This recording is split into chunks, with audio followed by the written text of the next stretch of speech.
Is the recent Quadcom hearing. Bucor Senior Superintendent Gerardo Padilla changed his statement and confirmed that he previously talked to former President Rodrigo Duterte after 3 alleged Chinese drug lords were killed in Davao. Here's the report. Bureau of Corrections Senior Superintendent Gerardo Padilla previously denied accusations that he talked to former President Rodrigo Duterte in 2016. Recall that inmate Leopoldo Tan claimed that he heard Duterte over the phone praising Padilla for the death of the 3 alleged Chinese drug lords in the Davao Prison and Penal Farm in 2016. But in the Quad Committee hearing yesterday, Padilla changed his statement and admitted that Tan's claims were true. Ang tumawag sa akin ay, ayon sa boses, ay dating President Rodrigo Roa Duterte at sinabing congrats, Superintendent Padilla. Job well done, pero grabe yung ginawang dinuguan. So why did Padilla change his statement? He said he had to lie for the security of his family. Padilla also pointed out former Criminal Investigation and Detection Group Central Visayas officer and PCSO General Manager Reyna Garma as the one who called him about the operation in the prison. Garma, who was also present in the hearing, belied Padilla's accusations. She said this call never happened at all. He lied on the first hearing. The second hearing, because he was detained, might be he realized that sa kanya lahat ang siyang may kasalanan. He need a fall guy. And it's easy to just blend on the facts presented during the first hearing. And it's easy to say he feared his life.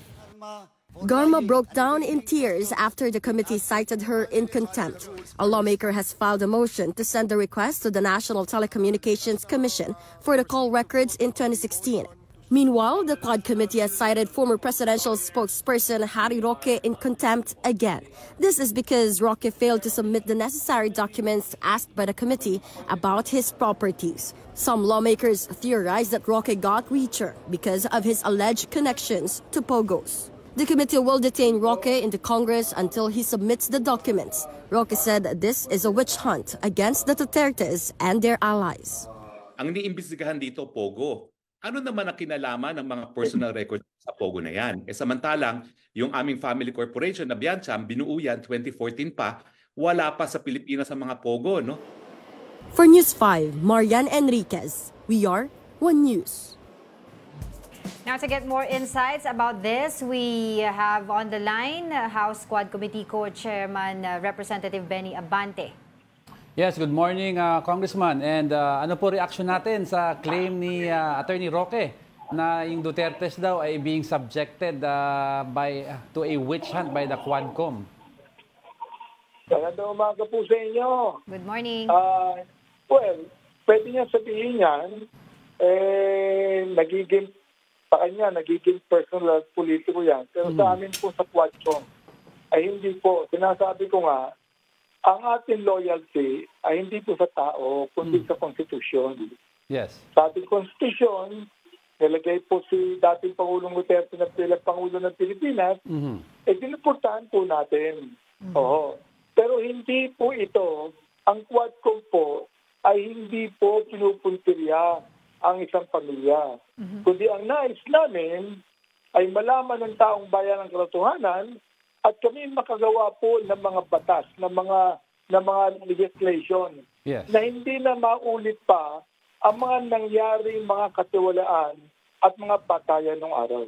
Yeah. I'd like to ask, Congressman, no, ano daw kasi ang daming sinasabi rin mula sa Duterte side na ano po ang end goal ninyo dito aside from passing new bills or amending bills that we already have, may mga criminal liability kaya daw sa side ng former president?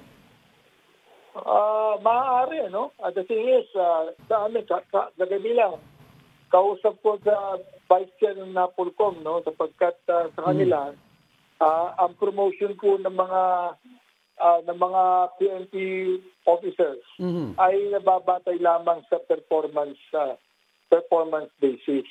Sabi ko, nais natin baguhin ang charter ng NAPOLCOM na isama natin ang moral character ng mga mapupromote na Philippine National Police.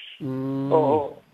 Hindi lang po performance-based, kundi moral character-based para maging matino yung ating mga opisyal ng ating mga kapulisan. Yan po ang ginagawa natin. Nais nating malaman lahat ng mga batas na umiiral ngayon. For example, like, ako po ang chairman ng Committee on Human Rights. Nais natin may due process. Oo. Nais natin may due process. Kaya kung kinakailangan baguhin po ang batas, gawin natin stringent para lahat po ng kapulisan natin ay bigyan po ng due process ang kanilang mga hinuhuli. Okay.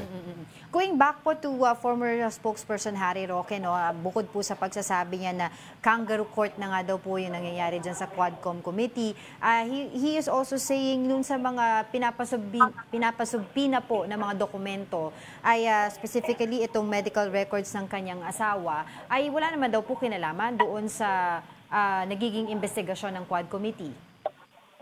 May kinalaman po yan. Kapag kahit minsan, hindi po nag-attend ng Quad Committee hearing ang kanyang asawa. Ang kanyang reason, inoperahan.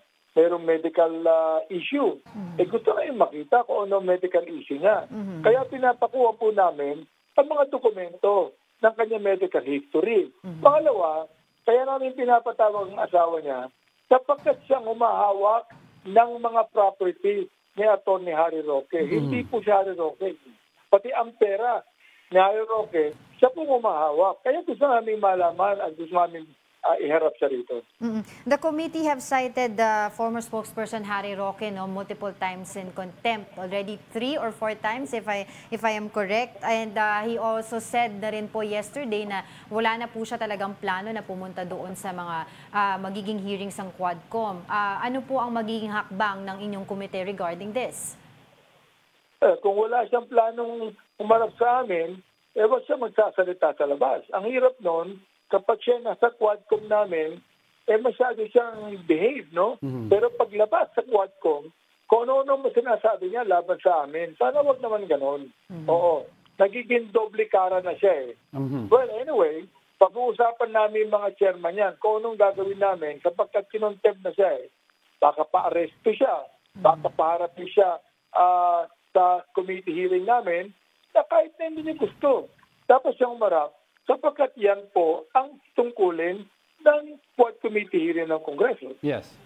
Yes, Congressman August, regarding po yung hearing dyan about yung kay former President Duterte at kay Padilla, may plano po ba daw kayo ma-invite si former President Rodrigo Duterte at si Senator Bato de la Rosa sa hearing? We are inviting former President Duterte not to accuse him of anything, not even to investigate him. Iniimbitahan namin siya upang sagutin niya ang mga akusasyon sa kanya. Yun lamang, para malaman ng taong bayan, ito, wala akong kasalanan dito, hindi ginawa ito. Let him air his side. At siya naman, pinipipigyan namin ng pagkakataon. Siya, ay Senator Bato, upang kanilang sabihin sa taong bayan, ito ba ang kalagayan ng bansa natin. If last question na lang, mabilis lang. Kung hindi po tumugon si former President Duterte sa inyong imbitasyon, may possibility na i-cite siya in contempt? Hindi naman. We will not do that dahil being the former president. But we will continue to invite him. Oo. We'll continue to invite him. Alright, we have so much question pero wala na po kaming oras. Pero sana po sa susunod ay maimbitahan pa po namin kayo ulit. Hopefully live here sa aming studio. For the meantime, maraming salamat po sa inyong oras. Promise niyo po yan. Maraming salamat po sa inyo. Thank you so much. Alright, that was Representative Benny Abante.